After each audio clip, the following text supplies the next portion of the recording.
আজ প্রথমবার আমাদের ক্লাসমেট লিমনের বাসায় যাচ্ছি। সাথে ছিল ব্যাচের অন্য দুই ফ্রেন্ড আবু সাইদ এবং সেলিম। সিনিয়র বড় ভাই ইমরান ভাইকে সাথে নিয়ে আমরা লিমনের বাসায় যাচ্ছি দোতলায়।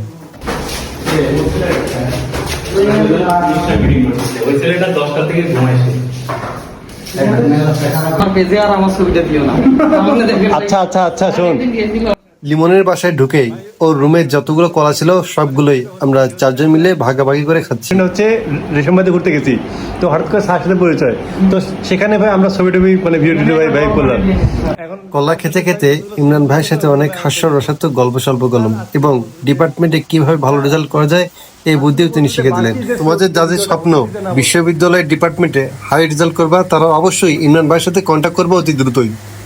একমাত্র বিশ্ববিদ্যালয়ে যারাই পড়ে তারাই বোঝে সিনিয়রদের কাছ থেকে কত জ্ঞান পাওয়া যায় এবং সিনিয়রদের সাথে ভালো সম্পর্ক রাখার মূল্যটা কি।